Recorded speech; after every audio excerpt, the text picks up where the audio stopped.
Muy buenos días. Good morning and thank you for joining us for our webinar. Muchas gracias por acompañarnos en este webinar, este conversatorio sobre el impacto en el sector público y privado causado por el COVID-19 y el cambio en Colombia post-pandemia. Mi nombre es Michael Phillips y soy el director ejecutivo de Bridgeham Colombia, la Cámara de Comercio británica aquí en Bogotá. Nuestra misión es promover prosperidad e impulsar oportunidades comerciales para empresas y empresarios de todo sector y tamaño de ambos países. Nuestra experiencia especializada, el enfoque innovador, el conocimiento detallado del mercado y la extensa red, que incluye un importante apoyo institucional de la Embajada Británica de Colombia, permite el emparejamiento y la orientación de negocios estratégicos en todo el Reino Unido y Colombia, permitiendo a las empresas buscar un mayor éxito comercial y expandir sus operaciones. Los miembros de Bridgeham tienen acceso privilegiado al equipo experimentado y la cartera de servicios personalizados que incluyen estudios de mercado, presentaciones de alto nivel y un marketing más amplio para fortalecer marcas británicas dentro de la región y también apoyar a empresas colombianas a exportar o establecerse en el Reino Unido. Los miembros también están invitados a asistir a eventos de networking exclusivos, seminarios informativos y otros foros de discusión como el de hoy. Tanto Colombia como el Reino Unido están muy abiertos a los negocios y los dos países gozan de una cercanía comercial y diplomática histórica. Bridgeham está en una posición ideal para servir como una puerta de acceso confiable para las compañías que buscan oportunidades de negocios viables en ambos mercados, complementadas con orientación y acompañamiento para habilitar y optimizar su presencia. Ahora me gustaría presentar a nuestros panelistas que nos acompañan hoy. Primero, el señor Luis Guillermo Plata. Luis Plata es exministro de Comercio, Industria y Turismo, líder de negocios y empresario. En marzo pasado, Luis fue nombrado por el presidente colombiano Iván Duque como el CEO para la respuesta de COVID-19 y él es responsable de coordinar todos los esfuerzos para contener y gestionar la pandemia en el país. El señor Plata ha tenido una larga carrera en los sectores públicos, privado y sin fines de lucro. Como ministro de Comercio, Industria y Turismo de Colombia, desempeñó un papel importante en la expansión de las relaciones comerciales internacionales de Colombia mediante la negociación de acuerdos de libre comercio e inversión con la Unión Europea, Canadá, América Central, Suiza y Chile. Durante su mandato, Colombia experimentó el mayor crecimiento en exportaciones, inversión extranjera directa y turismo en su historia. También el señor Luis es el fundador y ex-CEO de Pro Bogotá, una organización de liderazgo empresarial creada por las empresas privadas más grandes de Colombia para trabajar por el progreso de Bogotá y su área de influencia. Graduado de Harvard Business School en 1998, también tiene una amplia experiencia en el sector privado, primero como consultor con McKinsey y compañía, y más tarde como empresario exitoso en Silicon Valley e inversionista de capital privado. Fue seleccionado como joven líder global por el Foro Económico Mundial en el 2006 y fue reconocido con el premio más alto otorgado por la Organización de Jóvenes Presidentes, el premio Legado de YPO. Plata sirvió con honores en el Ejército Colombiano y recientemente se graduó como capitán en la Policía Nacional de Colombia. Actualmente es miembro de las juntas directivas de AB InBev Colombia, Grupo Bolívar, tercer conglomerado financiero más grande del país, así como en algunas juntas sin fines de lucro. Tiene un gran interés en las relaciones entre Estados Unidos y América Latina y es miembro de la Junta del Consejo de las Américas en Nueva York y el Instituto de las Américas en San Diego, California. Vive en Bogotá con su esposa e hijo. El señor Luis Guillermo está en el spotlight hoy y el que le va a estar entrevistando o liderando la conversación es el señor Oliver Wack. Oliver es el gerente general para Colombia y la región andina para Control Risks.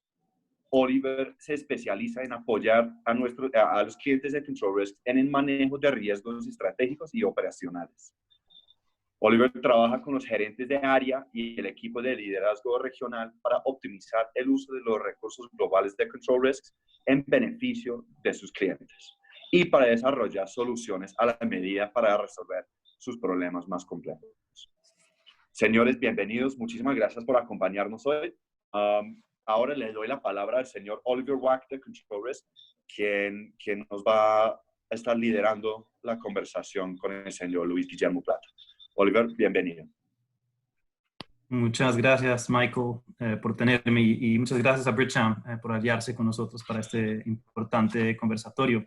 Luis Guillermo, gracias también a usted por su valioso tiempo esta mañana.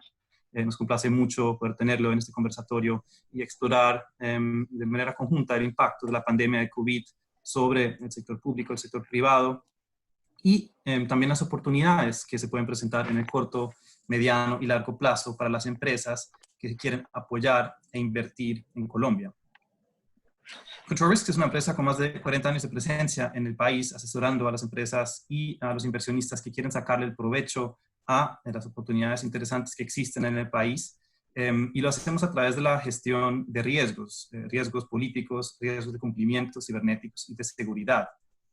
A estas alturas, después de 40 años, nos consideramos una empresa local, pero nuestro origen y la casa matriz están en el Reino Unido.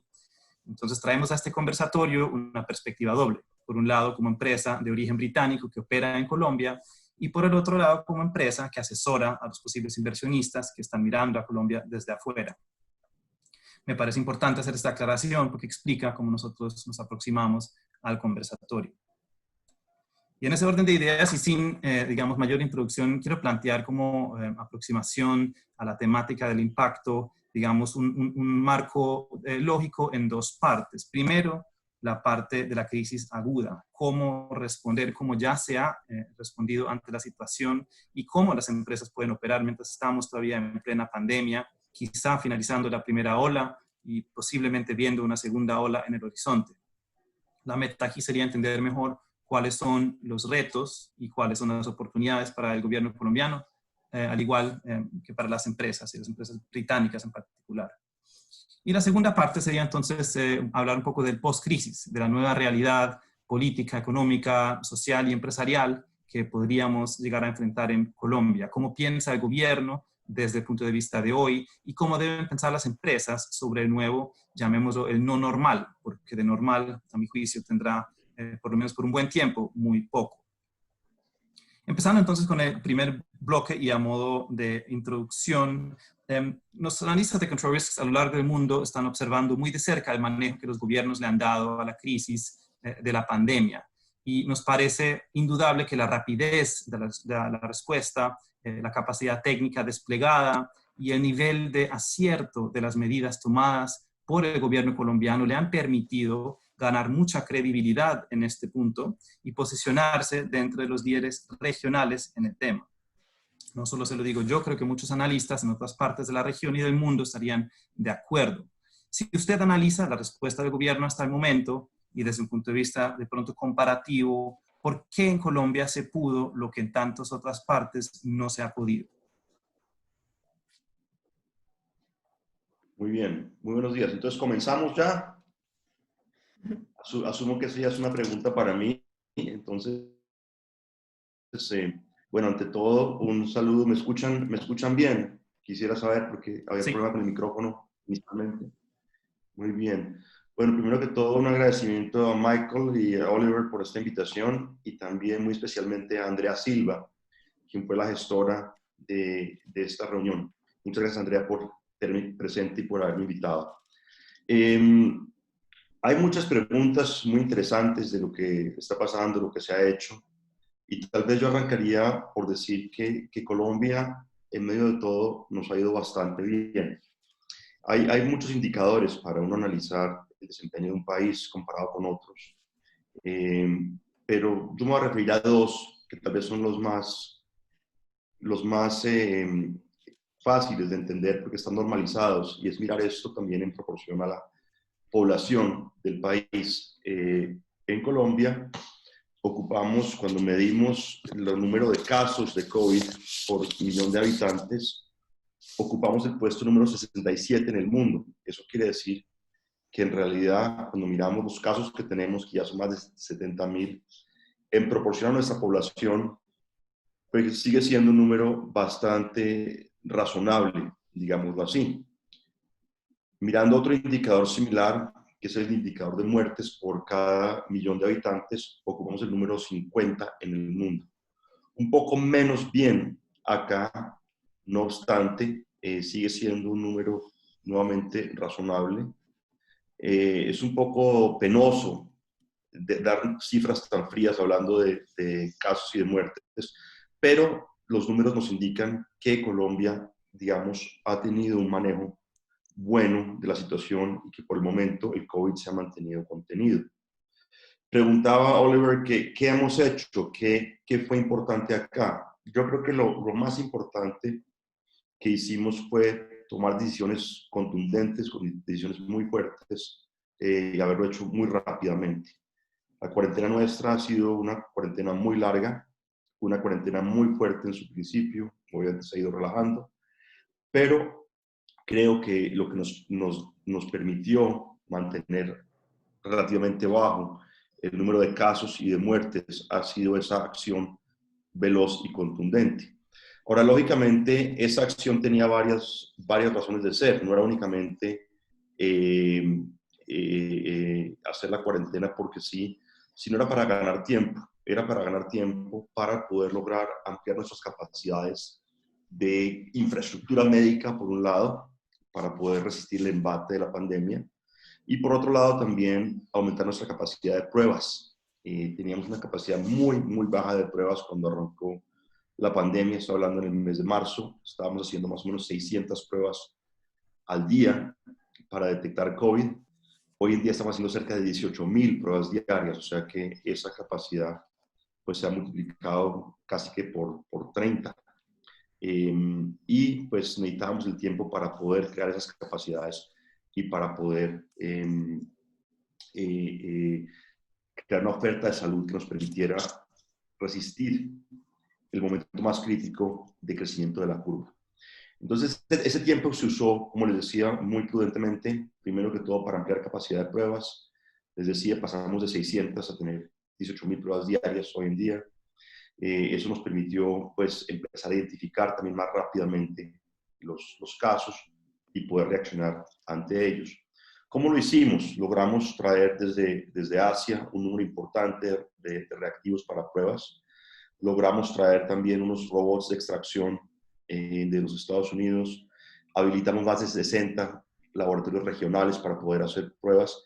Y esto, todo sumado, nos ha permitido aumentar esa capacidad, que ha sido fundamental y ya me voy a referir a ella más tarde. El otro tema que enfatizamos en el trabajo y para la capacidad de respuesta fue aumentar el número de unidades de cuidado intensivo en Colombia. Colombia tiene más o menos 5,400 unidades de cuidado intensivo en todo el país. Estas, por supuesto, generalmente están ocupadas en un 80 o 90% porque pues, la gente se accidenta, la gente tiene enfermedades, la gente tiene infartos, en fin. Entonces, normalmente esas unidades de cuidado intensivo están ocupadas. Lo que se hizo fue tratar de desocuparlas lo máximo posible. ¿Y cómo se hace eso? Posponiendo posponiendo las cirugías que no fueran esenciales, que no fueran vitales. Si Luis Plata tiene una cirugía de rodilla, pues no es urgente, puede esperar de pronto 6 meses para hacerla y así liberamos una UCI para tener capacidad para COVID. Entonces logramos desocupar casi el 50% de las UCIs y entramos en la crisis con 2,650 UCIs destinadas para COVID. ¿Ok? Estas UCIs hoy en día todavía están en capacidad de recibir pacientes COVID, pero hemos ido aumentando también esa capacidad. Entonces, ¿qué hemos hecho? Lo que hemos hecho es, hemos estado convirtiendo unidades de cuidado intermedio, que son muy similares a una UCI, pero que no tienen un ventilador, y lo que hemos hecho es comprar ventiladores para poder convertir unidades de cuidado intermedio en unidades de cuidado intensivo. Esto no ha sido nada fácil en un mercado que estaba muy competido, muy compulsionado, un mercado sobredemandado, un mercado en donde la oferta mundial de ventiladores el año pasado era de unas 70,000 unidades, es lo que se producía en el mundo. Hoy en día la demanda de ventiladores es más de 2 millones de unidades, entonces ustedes se darán cuenta del tamaño de la sobredemanda que hay por ventiladores. No obstante, se ha hecho un esfuerzo muy importante y hemos logrado comprar ya casi 5.000 ventiladores para poder reforzar la capacidad de Colombia. El mes pasado llegaron los primeros 92 ventiladores al país y este mes hemos recibido ya cerca de 300, pero debemos concluir el mes con más de 1.000 ventiladores nuevos, lo cual pues, nos da una capacidad de UCI muy importante, porque ya pasaríamos de tener 2.650 UCIs a tener casi 4.000 UCIs, o sea, casi duplicando la capacidad de UCI para COVID. Y en julio tendremos 2.000 ventiladores más, en agosto tendremos otro tanto, básicamente triplicando la capacidad total de UCI destinada a COVID. Eso nos da pues una tranquilidad de poder responder, de saber que en el momento más crítico, en el momento de más crecimiento de los contagios y de las muertes, pues tendremos como país cómo resolver y cómo atender a nuestros ciudadanos de la mejor manera posible, ¿no?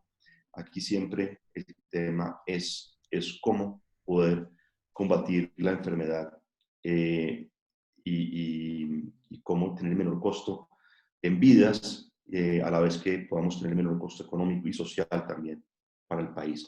Entonces, a la primera pregunta que me hacía Oliver, de cómo nos ha ido, por qué nos ha ido bien, yo creo que ha sido una acción rápida, una acción contundente y aprovechar ese tiempo para aumentar nuestra capacidad en UCI, también aumentar nuestra capacidad en muestras, nuestra capacidad también en lo que llaman EPPs, elementos de protección personal, tapabocas, guantes, gorros, batas antifluido, polainas, todo esto, de manera que tengamos esa capacidad como país, no solamente de contener el virus lo máximo que podamos, pero también responder en los momentos más complicados.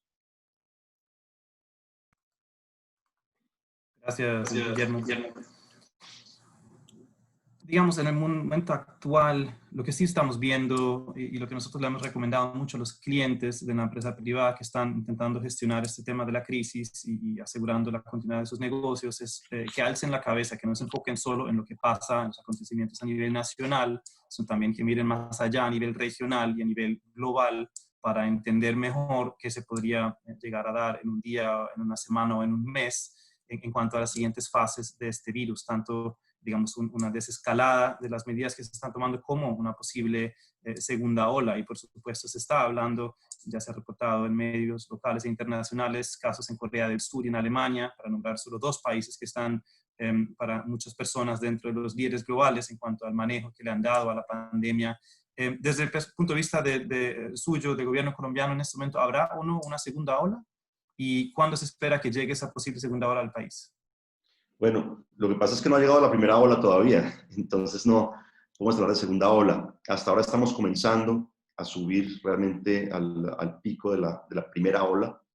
Hay que hablar de una primera ola que probablemente se nos va a dar con mayor contundencia, tal vez hacia finales de julio.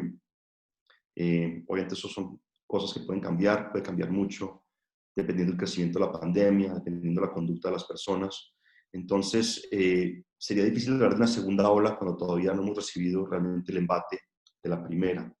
Estamos en ese momento trabajando justamente para ampliar las capacidades y para resistir esa primera ola, que lo que hemos hecho es tratar de posponerla lo máximo posible para así poder construir capacidades de respuesta que nos permitan tener el menor costo de vidas en la pandemia.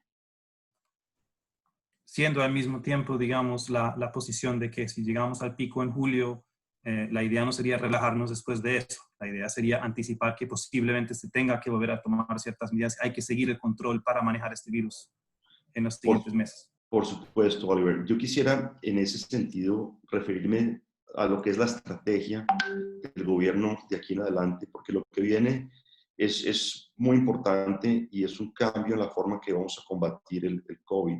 Hasta ahora más que todo lo que hemos hecho es buscar cómo contenerlo, pero estamos pasando a la ofensiva y yo quiero referirme a algo que hemos llamado el plan o la estrategia PRAS, P-R-A-S-S. Suena mejor en español que en inglés, debo decirlo, por obvias razones, pero al referirme a PRAS, que es realmente hacia donde estamos enfocando los esfuerzos ahora en este momento, quiero explicar de qué trata PRAS y por qué la importancia de PRAS, sobre todo lo que viene a futuro. PRAS es un acrónimo y lo que quiere decir es pruebas, rastreo y aislamiento selectivo sostenible. Y voy a enfocarme un poco en explicar lo que se trata de hacer con PRAS, su finalidad y cómo lo estamos ejecutando. Realmente PRAS es un concepto muy sencillo, es un concepto que se ha aplicado durante décadas, de pronto miles de años, pero lo importante es cómo se aplica, cómo se hace y cómo se puede masificar y llevar a todo el país. Entonces, el primer objetivo de PRAS es aumentar la capacidad de pruebas. Como les decía, hemos aumentado una capacidad de 600 pruebas diarias, luego llegamos a 2.000, ahora estamos en 18.000 pruebas diarias y eso lo que nos permite rápidamente es identificar a los positivos, a las personas que están infectadas de COVID, pero que no lo saben. El COVID es una enfermedad muy traicionera porque el problema de COVID es que tú puedes puedes estar infectado de COVID, puedes estar incubando el COVID y puedes incluso estar infectando a otras personas sin mostrar ningún síntoma. Cualquiera de nosotros podría estar en este momento infectado de COVID y nos sentimos bien, nos sentimos de buen ánimo, no tenemos ningún síntoma y puede tardar 5 días, puede tardar 8 días, puede tardar 10 días que aparezca un síntoma, pero en todo el periodo previo hemos sido infecciosos y hemos podido haber contagiado sin quererlo a muchas personas. Entonces, por eso es importante hacer muchas pruebas y empezar a aislar personas rápidamente, sobre todo aquellos que son lo que hemos llamado presintomáticos. Entonces, ¿cómo funciona PRAS? Primero, se trata de hacer pruebas a aquellas personas que tienen síntomas, obviamente, porque tenemos que buscar dónde están los sintomáticos. Pero cuando haces un alto volumen de pruebas, lo que tienes que hacer inmediatamente es a todos los que den positivos, hay que aislarlos de inmediato para que no contagien a nadie más. E inmediatamente hay que hacer lo que se llama el rastreo de contactos. Y es, si Luis Guillermo Plata dio positivo, tenemos que entender con quién estuvo, con quién se reunió, si fue a la peluquería y se cortó el pelo o no, si estuvo en una reunión, si estuvo en una junta directiva, con quiénes son sus colegas, quién es su familia, y hacer ese estudio de contactos rápidamente. En promedio, un estudio de contactos bien hecho va a arrojarnos 20, 30 contactos, que son personas que están sospechosas de tener COVID. ¿Por qué? Porque estuvieron cerca de alguien que tuvo o que tiene el COVID y ha dado positivo. Entonces, ese inmediatamente se vuelve el grupo de riesgo grande y dentro de ese grupo hay unas personas con más riesgo, los que de pronto conviven conmigo, las personas que estuvieron cerca de mí en mi equipo de trabajo y otros de menor riesgo. Entonces, tendremos que determinar qué hacer con ellos. A todos hay que aislarlos, a todos sus 30 contactos vamos a aislarlos, pero a 15 de ellos, además de aislarlos, vamos a hacerles pruebas porque son los más probables de estar también contagiados.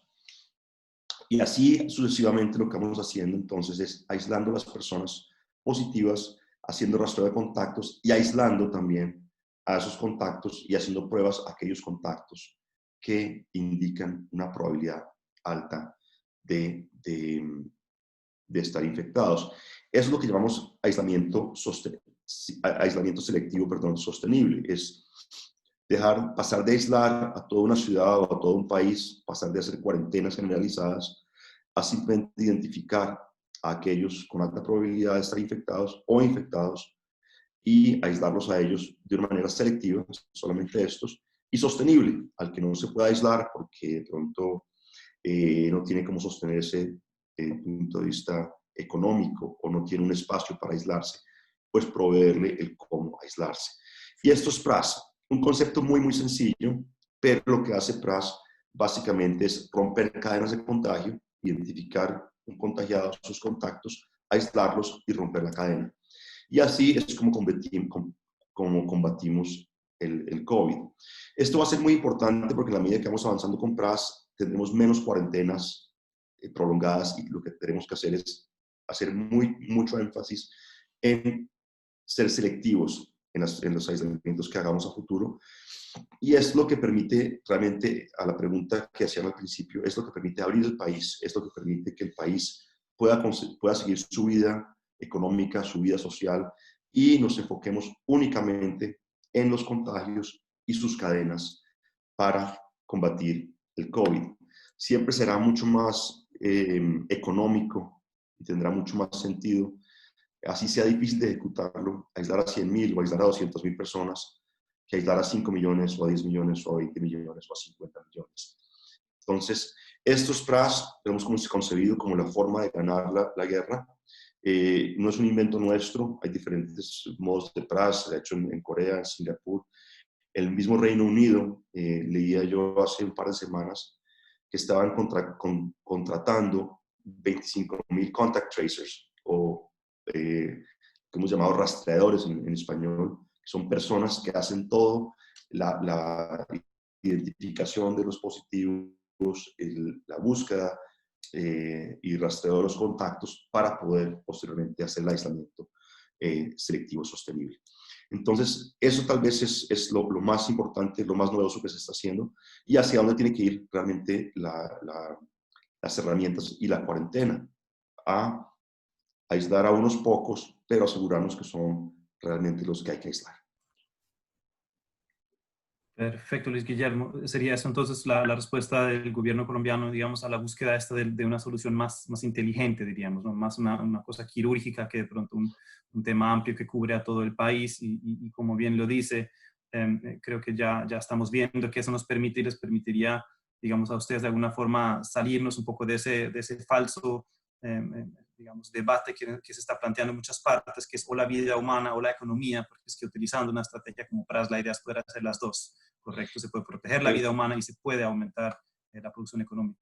Es correcto, de eso se trata. Se trata de que la vida pueda continuar en el país, que el país siga su curso, sin descuidar el COVID, sin descuidar la pandemia, pero siendo muy precisos.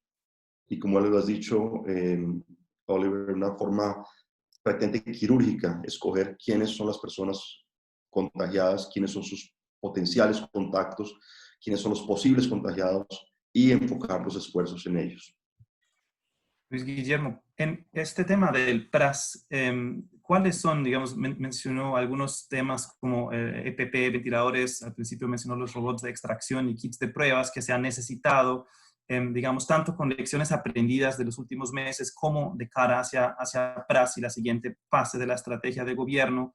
¿Qué rol juega el sector privado? ¿Qué rol juegan las empresas extranjeras, en particular las británicas, que quieren apoyar para suplir estos requerimientos en el marco del PRAS? Bueno, las empresas grandes, y es importante distinguir, operan como un pequeño pueblo, como una pequeña ciudad. Entonces, una empresa grande puede hacer PRAS en la empresa misma, y es importante que lo hagamos. Tenemos ¿cuál es la inversión británica más grande que hay en Colombia en este momento? Me imagino que es una minera. Le mando esa pregunta a Michael, pero yo creo que hay una diversidad bastante grande entre empresas mineras y otros servicios entre tecnología y también servicios profesionales. Debe haber una amplia gama, pero entendido el punto, al interior de las empresas se puede aplicar. Tomemos un ejemplo, cojamos una minera grande que tenga 10.000 empleados. Eso es como una pequeña ciudad, ¿cierto? Un pequeño pueblo. Entonces, en esta minera aparecen 4 empleados infectados. ¿Qué habría que hacer de inmediato? Primero que todo, hay que aislarlos inmediatamente, que no tengan contacto con nadie más en el trabajo, y, si es posible, que no tengan contacto con sus familias. Si tienen cómo aislarlos alejados de su familia, o que tengan dentro de su casa una habitación dedicada para ellos, sería lo ideal. Segundo, a estos empleados habría que hacerles el rastreo o el estudio de contactos, y es identificar ellos con quién trabajan, cuál es su crew o su grupo de trabajo, cuáles son sus subalternos, sus superiores, con quién se reunieron, en qué ambiente trabajaron, un ambiente abierto, un ambiente cerrado, ¿sí? Y a todos estos contactos habría que aislarlos de inmediato, ¿sí? Y a los que tengan alta sospecha de poder ser positivos en COVID, habría que hacer la prueba y si son positivos, repetir el proceso.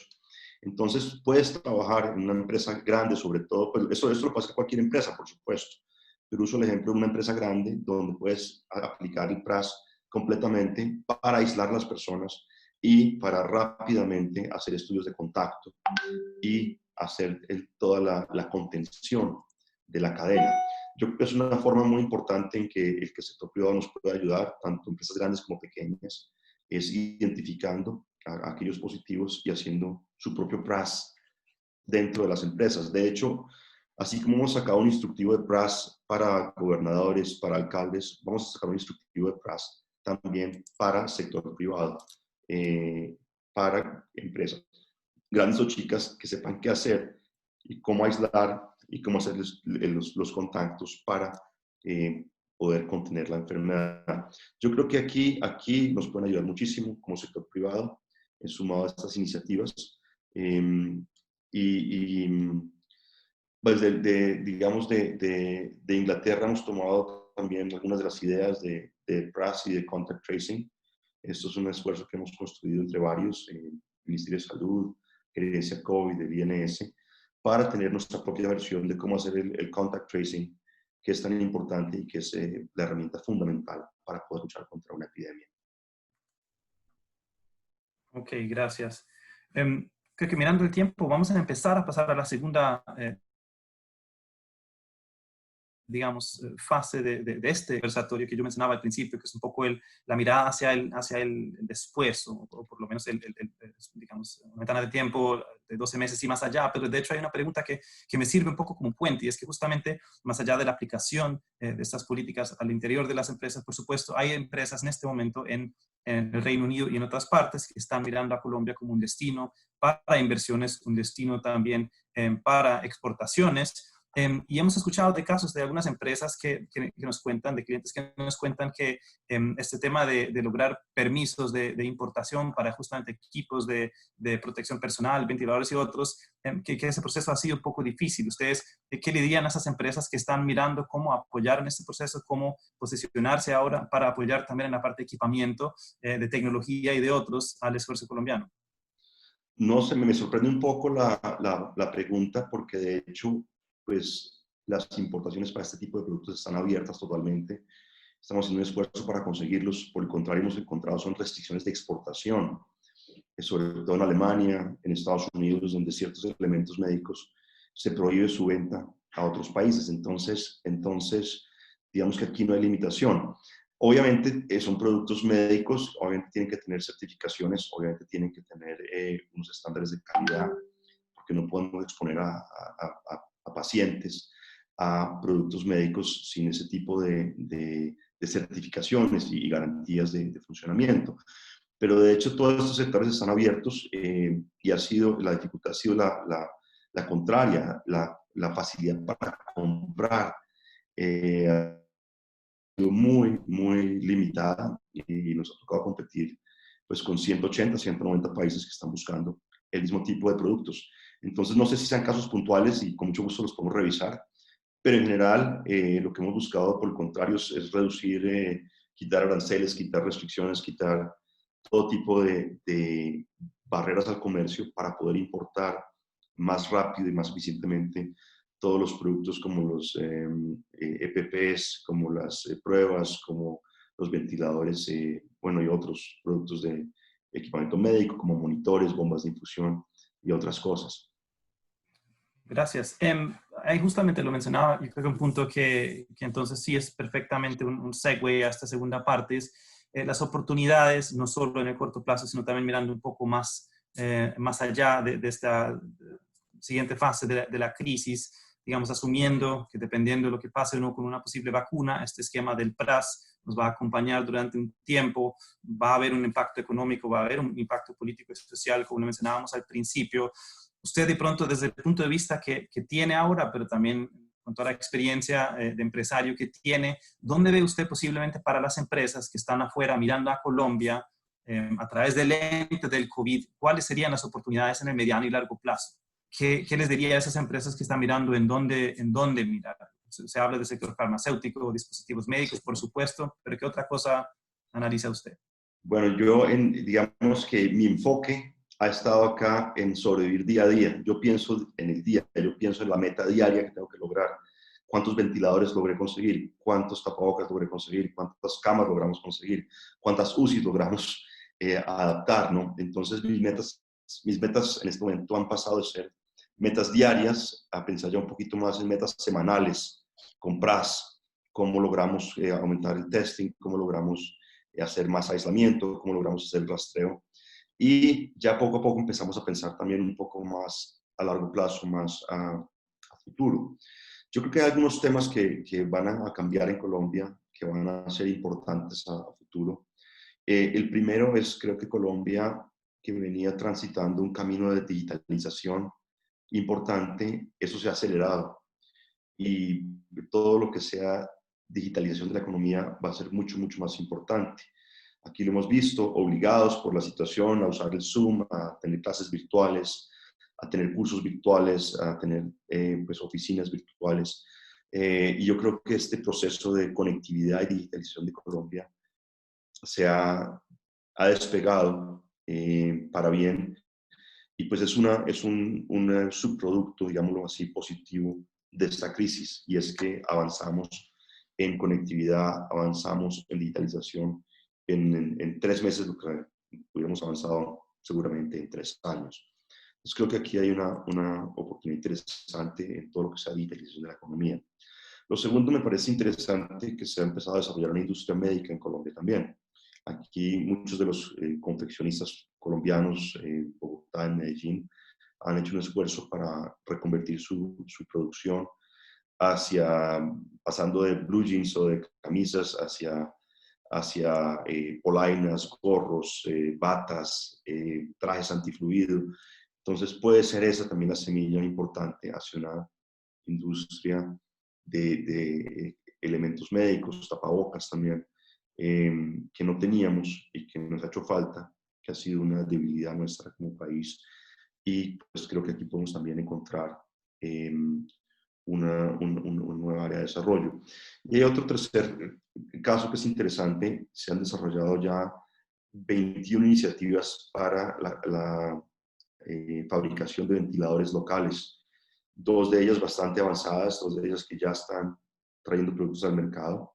Entonces, sería muy interesante también ver esas iniciativas, ese emprendimiento, esa creatividad, cómo se puede canalizar y de pronto también esto resulte en otra transformación productiva para Colombia, otras nuevas industrias, como puede ser la de equipamientos médicos. Creo que son tres sectores interesantes, 3 sectores que eran bastante incipientes antes de la crisis y que creo que ahora con lo que ha sucedido han cogido velocidad.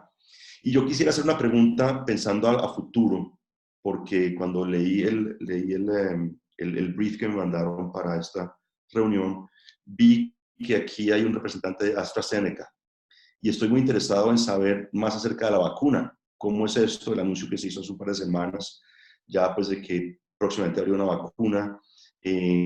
¿Cuál va a ser esa capacidad de producción de la vacuna? ¿Cómo vamos a poder los países acceder a la vacuna? ¿Qué debemos empezar a hacer desde ahora para prepararnos para la vacuna? No sé si la persona de AstraZeneca que estaba en el listado de invitados nos acompañe hoy y de pronto nos pudiera también comentar un poco al respecto, porque creo que es un segmento muy, muy importante hacia futuro, pero es algo que es bastante nuevo para nosotros y que como país tenemos que prepararnos.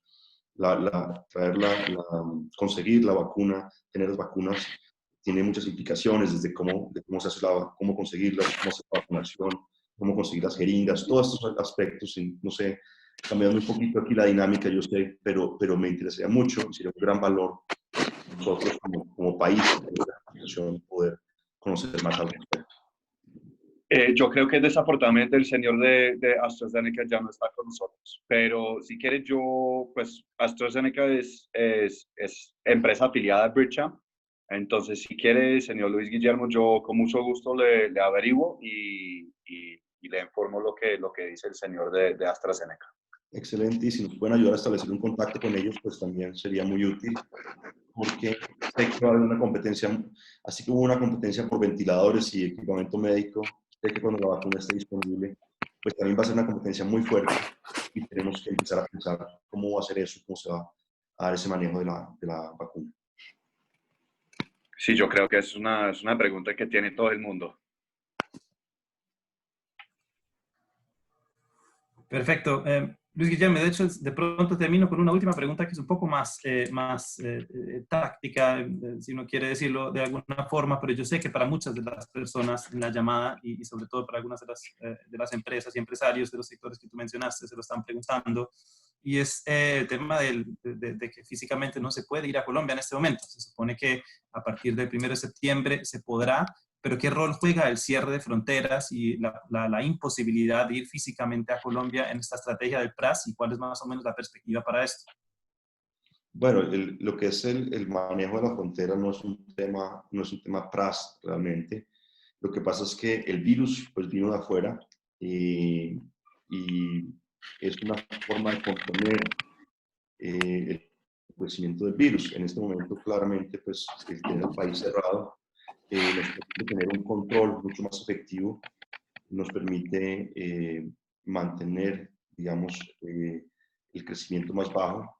Entonces, pues sería un poco contraintuitivo abrir fronteras en este momento cuando estamos ya experimentando 3.000, 2.000, 3.000 contagios nuevos por día, ¿no? Las fronteras han sido muy débiles para nosotros, tenemos unas fronteras muy complejas. Todo el brote que se dio en Leticia es un brote que vino originalmente de Tabatinga. Tabatinga es la población fronteriza entre Leticia y Brasil, y pues ustedes han visto los números de Brasil, han visto el crecimiento de la pandemia en Brasil, y cuando la pandemia desbordó a Tabatinga, pues obviamente hacia Leticia. Tenemos también en la frontera con Ecuador una frontera muy delicada. Ustedes también han visto los brotes en Ecuador, han visto lo que pasó en Guayaquil. Y si hoy en día hay menos contagios en Ecuador que en Colombia, proporcional a la población, hay mucho más en Ecuador. Entonces también es un tema muy sensible, es un tema de alta preocupación. Y pues, ni que decir de la frontera con Venezuela, donde realmente no sabemos qué está pasando en Venezuela, donde pues aparentemente los casos son mínimos, donde casos infectados pues parecen ser muy pocos, pero no, tampoco hay conocimiento de sus capacidades de manejo, no hay conocimiento de sus capacidades de pruebas, de testing. Entonces, en cualquier momento puede ser una frontera muy, muy complicada. Entonces, estamos siendo prudentes, estamos siendo cuidadosos. Pues en este momento la prioridad no es abrir vuelos internacionales. Si algo sería abrir vuelos nacionales primero, transporte intermunicipal primero, para eventualmente también llegar a los vuelos internacionales, pero no es el foco del momento. Perfecto, entendido. Luis Guillermo, te agradezco mucho por tus palabras y por esas precisiones. De mi parte, fue un placer muy interesante escucharte, escuchar un poco la visión del gobierno y sobre todo esto del PRAS y la estrategia inteligente que nos va a permitir justamente manejar la parte de la economía y balancearlo con obviamente la prioridad que tiene que ser salvar la salud y las vidas humanas. Entonces, me pareció muy, muy interesante. Yo sé que tenemos varias preguntas de los asistentes a esta llamada. Entonces, Michael, te devuelvo la palabra para algunas de las preguntas del público. Pues primero, Oliver, muchas gracias, y al señor Luis Guillermo, muchísimas gracias por ese conversatorio tan interesante. Sí, tenemos algunas preguntas. La primera viene de nuestros colegas del Departamento de Comercio Internacional, de DIT, de la Embajada Británica. Y el señor Jorge pregunta, ¿qué necesidades surgirán a través de las lecciones aprendidas en los últimos 4 meses? La Embajada Británica está dispuesta a explorar oportunidades de trabajo conjunto. ¿Y qué podría aportar la embajada? El Reino Unido está buscando promover los servicios que pueden proveer, para apoyar la respuesta de COVID. ¿Estarían ustedes interesados en un contacto con los gestores de la estrategia de contact tracers para compartir las experiencias y, de ser así, con quién el gobierno colombiano podría hablar en esta situación? Gracias. Pues toda ayuda es bienvenida, todo lo que nos puedan aportar es bienvenido.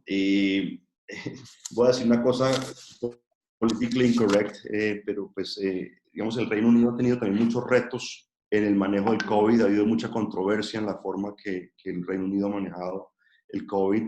Más bien, si hubiera unas lecciones aprendidas de allí que pudieran compartir con nosotros de las cosas que no se deberían hacer, pues creo que sería muy valioso también poder tener esa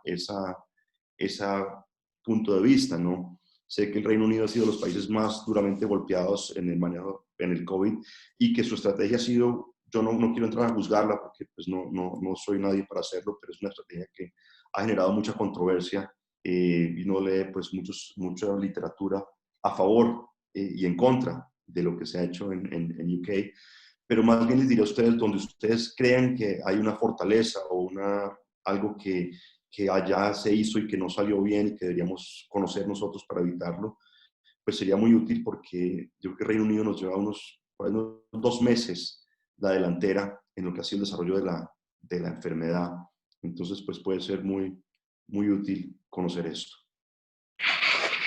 Muchas gracias. La siguiente pregunta viene del señor Víctor Manuel Castellanos, que tiene como la misma idea.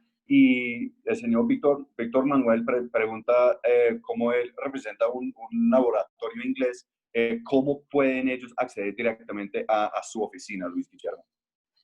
No, pues, Hay un hotline, hay un correo general donde podrían...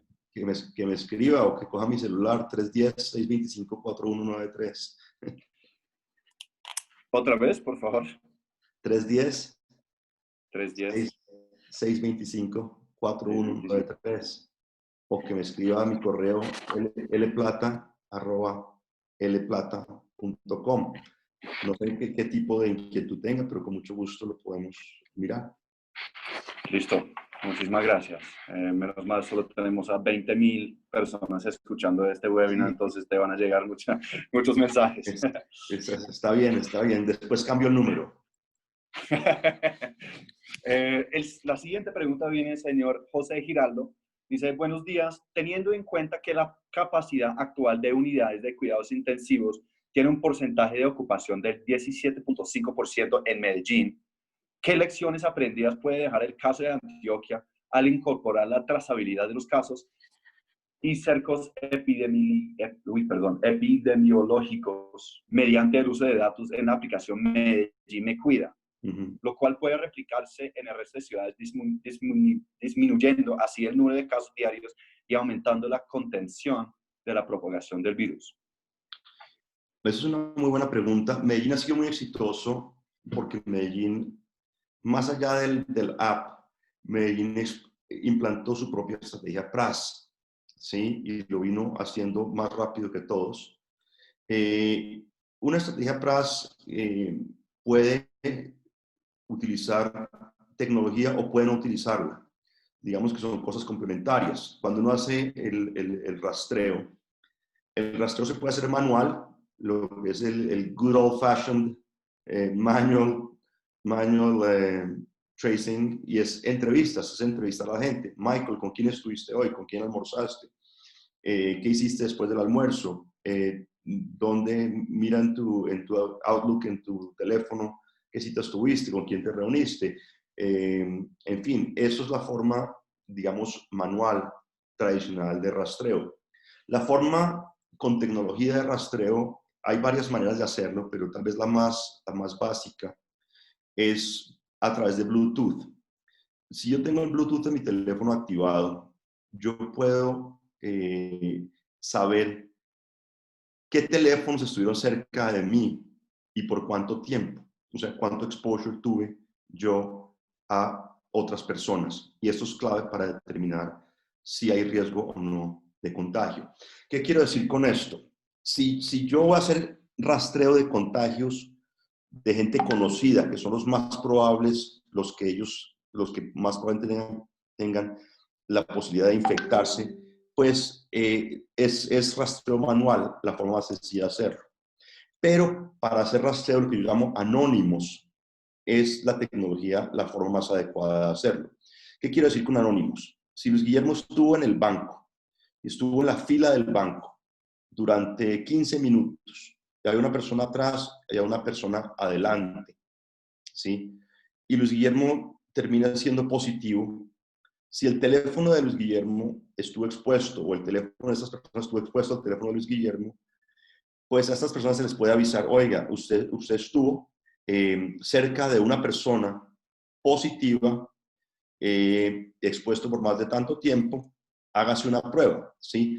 Entonces, son estrategias complementarias, usar el rastreo manual o el rastreo, digamos, basado en tecnología con un smartphone o con una app, son estrategias complementarias, ¿ok?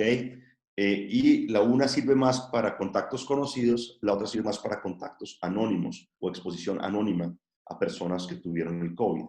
Ambas se pueden utilizar, ambas se ayudan, pero el Pareto está en el manual tracing, o sea, la gran posibilidad de infección, la gran posibilidad de tener contactos sospechosos que se conviertan en positivos, va a ser el rastreo manual el que sea más eficiente en lograrlo. Medellín ha hecho ambos, lo ha hecho bien, pero en sus resultados es el rastreo manual el que ha hecho la gran diferencia. Muy interesante, muchísimas gracias. Pues hay un comentario aquí de una persona que está viendo el webinar que el problema del manejo de la data con la tecnología es la poca confianza que hay en la ciudadanía con el uso de esos datos por parte del gobierno y las autoridades. Eso debe ser un problema o un punto interesante. Es un issue y ha sido un issue en UK también, hasta donde hay países que han sido mucho más efectivos en el uso de la tecnología. Por ejemplo, no solamente usan el teléfono, sino que usan el circuito cerrado de televisión, usan transacciones bancarias, usan transacciones de tarjeta de crédito para hacer contact tracing y obviamente lo hacen muy bien y son muy eficientes. Aquí entras en una línea gris, en una zona gris de hasta dónde vamos y pues cuál es la privacidad y hasta dónde se respeta esa privacidad. Hay países que son países, digamos, con gobiernos centrales más fuertes, donde el tema de CCTV o el tema de rastrear transacciones no es un issue. En Colombia es un issue. En Colombia es un issue, así como lo es en UK y lo es en otros países donde pues, la privacidad de la gente es importante también. Por eso hemos optado más por el modelo manual, porque el modelo manual es un modelo voluntario. Al final del día, tú decides qué compartes y no compartes. Aquí lo que hay que hacer es que la mayoría de la gente quiera ayudar y quiera compartir y pues con ello podamos identificar la mayor cantidad de positivos. Excelente. Creo que tenemos tiempo para una última pregunta. Entro a la siguiente, ya arrancamos a las 10, ya son las 11:27, ya entro a las 11:30 a la siguiente conferencia. Les quería pedir bueno, que hay una última pregunta o pudiéramos ir ya cerrando porque el tiempo se me agota desafortunadamente. Listo, pues igual el señor Luis Guillermo Plata, muchísimas gracias por su tiempo. También al señor Oliver Wack por poner las preguntas. También quería agradecer a algunos del equipo de Control Risks, a Andrea Silva y al señor Jaime González Moore por toda la gestión. También quiero agradecer a Liliana Calvo del equipo del señor Luis Plata y pues obviamente del equipo de Bridgecham, nuestra experta de Zoom y comunicaciones, Carolina Alvarado. De nuevo, Oliver, Luis Guillermo, muchísimas gracias por su tiempo. Creo que ha sido una discusión muy interesante y pues muchísimas gracias y Luis, te puedes ir a tu próxima conferencia. Muchas gracias, Michael, Oliver, Andrea, muy amables. Gracias por la invitación, por poder compartir con ustedes aquí un tiempo. Y necesitamos el apoyo de todos los ciudadanos. Esto no depende del gobierno únicamente, esto depende de la conducta de todos nosotros, tanto en el cuidado que tengamos con nuestra propia salud, con la salud de los demás, con la colaboración de las personas que estén positivas para hacer rastreo de contactos. Es la única forma en que derrotamos esto. El gobierno hace una parte, el gobierno ayuda con algunas cosas, puede dar unos lineamientos, puede dar unos direccionamientos, pero al final del día la guerra la ganamos entre todos, así que dependemos de todos ustedes, como individuos, como familias, como empresas, para que podamos salir adelante victoriosos de esa situación tan complicada que se nos ha presentado. Bueno, muchísimas gracias, señor Luis. Bueno, permiso. Muchas gracias, Luis. Un abrazo. Muchas gracias. Gracias.